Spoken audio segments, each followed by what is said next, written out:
Valve డిజీజ్కి treatment ఏంటి అంటే రెండు రకాలు. If it is mild disease, moderate disease, we can go ahead with just medicines.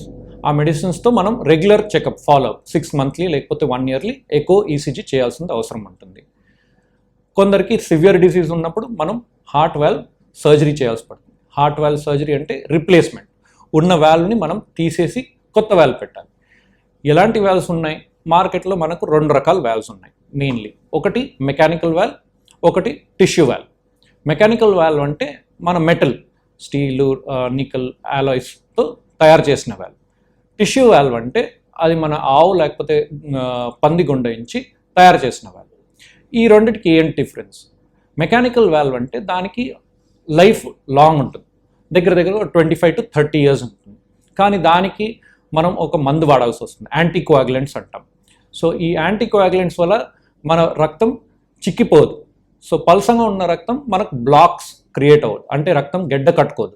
So ఆ valve ఫ్రీగా మూవ్ అవుతుంది, ఎప్పుడు మనకు బ్లాక్ ఉండకుండా ఉంటుంది.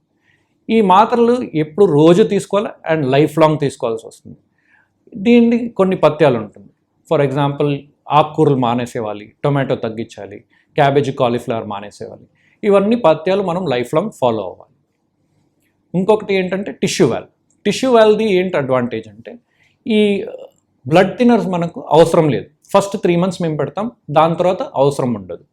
So life long you don't have to take blood thinners and regular testing కూడా అవసరం లేదు. కానీ డిసడ్వాంటేజ్ ఒకటే ఏంటంటే ఇది తొందరగా డీజనరేట్ అయిపోతుంది. ఎందుకంటే ఆఫ్టర్ ఆల్ అది ఆవో లేకపోతే పంది గుండెంచి తయారు చేసినది. సో దానికి కూడా ఒక లైఫ్ పీరియడ్ ఉంటుంది, యూజువలీ అబౌట్ 10 to 12 years. దీని అయిన తర్వాత అది పాడైపోతే మనం రిపీట్ సర్జరీ చేయాల్సిన అవసరం పడవచ్చు. సో దీంట్లో కాస్ట్ పరంగా కాకుండా మనకు సైంటిఫిక్ ఇండికేషన్స్ ఉంటాయి.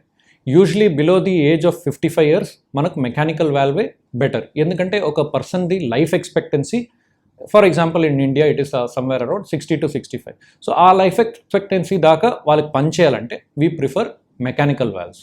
మోర్ దెన్ 55 years వాళ్ళకి వేరే ఇష్యూస్ ఉంటుంది, like they might have hypertension, లేదా వాళ్ళకి స్ట్రోక్ అయ్యే ఛాన్సెస్ పెరుగుతుంది.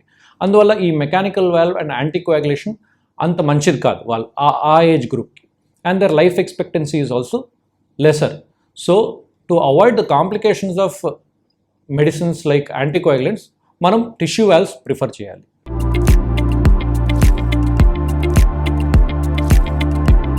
వాల్వ్ జబ్బు రాకూడదంటే ఒకటి, మనం ఆబ్వియస్లీ హెల్తీ లైఫ్ స్టైల్ ఉండాలి. ఒక వయసు అయిన తర్వాత మనం regular checkup, for example after 40 years yearly ఒక ఎకో ఈసీజీ చేయించుకోవడం better. And healthy lifestyle in terms of cholesterol maintain చేసుకోవడము and keep it at lower level, as well as regular exercise and staying fit. ఇది చాలా important. కొందరికి ఇప్పుడు మన వచ్చే valve disease చిన్నపిల్లలకు కూడా స్టార్ట్ అవుతుంది. అది కనిపించేది మనకు తర్వాత పెద్ద అయినప్పుడు. సో చిన్నపిల్లలకి మనం జబ్బు, జ్వరము వచ్చినప్పుడు కొంచెం జాగ్రత్త పడాలి, అంత లైట్గా తీసుకోవద్దు. అండ్ వెంటనే మనము డాక్టర్ దగ్గర వెళ్ళి ట్రీట్మెంట్ తీసుకోవాలి. And hygiene is most important. Staying clean will avoid infections and later complications of value.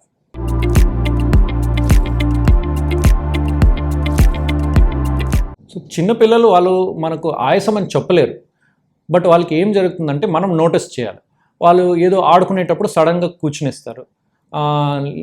మామూలు వేరే పిల్లలు ఏదో ఒక 100 meterలు పరిగెత్తారు అనుకోండి, ఈ పిల్లలు 50 meterలకి కొంచెం ఆయాసం వచ్చేస్తుంది, చెప్పరు, వాళ్ళు ఆగిపోతారు. So that is the indication. మళ్ళీ వాళ్ళు మామూలు భోజనం కూడా తినలేకపోతారు, కంప్లీట్గా ఫుల్ స్టమక్గా తినలేకపోతారు. వాళ్ళకి ఆ భోజనం తిన్నప్పుడు కూడా వాళ్ళకి ఆయాసం రావచ్చు. సో ఇలాంటి సైలెంట్ ఇండికేటర్స్ ఉంటుంది, అంటే పిల్లలు చెప్పరు, మనం నోటీస్ చేస్తాం.